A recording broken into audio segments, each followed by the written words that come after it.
Greetings, everyone. Pete Pardo here from Sea of Tranquility. Welcome to day 12 of our favorite rock guitar teams of all time. That's right, there's 31 days here in October. We're picking out our 31 favorite guitar teams. Two or more guitar players that work together in a band. Created some absolute magic. Great albums. Could be all two or three were lead players, maybe one great lead player, one great rhythm player, whatever the kind of configuration might have been.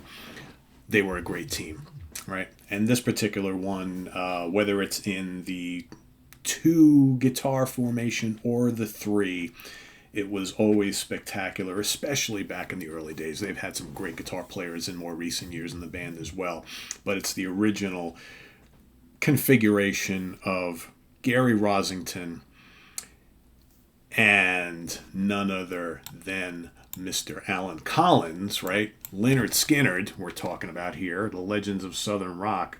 I mean, those are the two guys originally. What a great guitar team they were. But then why not bring a third, right? Why not bring in a guy named Ed King, right? Sure. Why not, right? So that they did for a few years, right? Then they went back to, after a couple of years, they went back to just the two.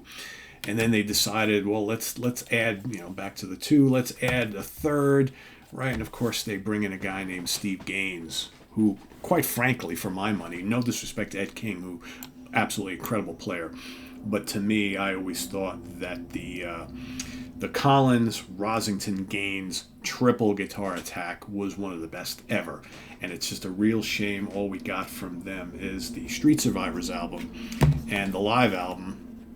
And then, of course, the plane crash, which took the life of Steve Gaines and basically destroyed this band for a number of years. One of the great rock and roll tragedies, worst rock and roll tragedies, I should say. But, we're looking at across all these albums here, whether it was, just two guys or whether it was three guys, all absolutely spectacular. They look the part, don't they? They totally looked the part. And all these players are just really, really special. Ed King, really good songwriter, right? He wrote some great songs for the band. Also, tasty guitar player. Not from the South, though. He was a California guy. Everybody else here from the South. But, when it comes down to it, at the forefront and the guys that were there through thick and thin until the crash, of course, is, the real bluesy, kind of British blues rock take of Gary Rossington, who had that amazing vibrato. His guitar howled, he generally played a Les Paul.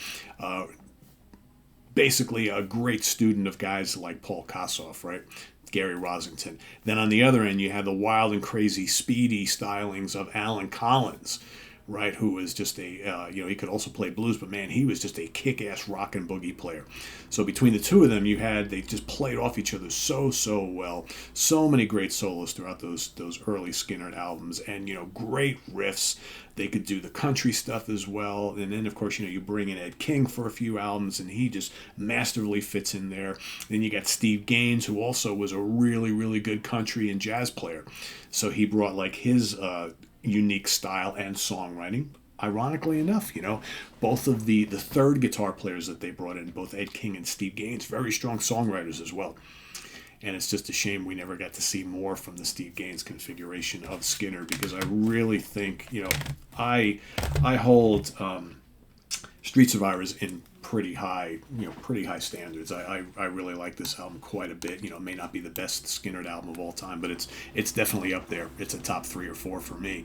And I would have really liked to have heard more from this lineup, because I think Steve was a pretty special player and songwriter, pretty good singer as well too. And I think that Skynyrd were on the verge of like taking over the universe around this time, and unfortunately, that didn't happen. But this is some of the great. We all know the great songs, right? We all know Sweet Home Alabama and Free Bird. I Ain't the One, Tuesday's Gone, Give Me 3 Steps, the legendary Simple Man.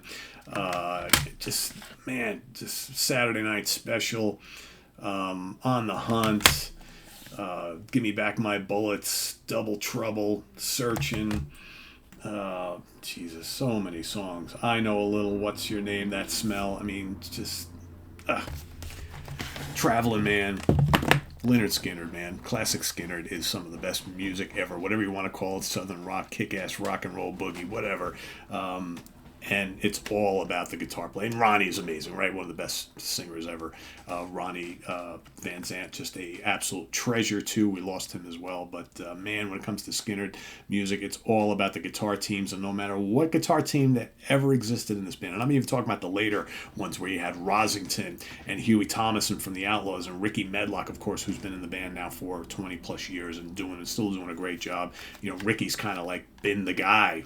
He's had to, because Gary has been on and off quite ill in recent years. So Ricky has been kind of the main guy in the Skynyrd guitar army. But yeah, I mean, all throughout their career, they've just had spectacular guitar players along the way. But for me, it's always going to be about the Alan Collins, Gary Rossington duo. But then you got to throw Ed King and you got to throw Steve Gaines, because that makes up the whole 70s sound right there. So there you have it. Lynyrd Skynyrd is my pick for today. Let us know what you think of the mighty Lynyrd Skynyrd in the comments below, as well as your pick for today, which is day 12, right? And we'll come back with day 13 tomorrow. Please visit us on the web at www.seaoftranquility.org. We're on Facebook. We're on YouTube all together all the damn time. Please hit that like button before you leave. Very important. And if you'd like to go make a channel donation, we got the links to our Ko-Fi page below, as well as our merch page, where you can get all sorts of cool Sea Tranquility stuff. So thanks for watching, everybody. What do you got coming up? Today is Wednesday. So new album reviews today.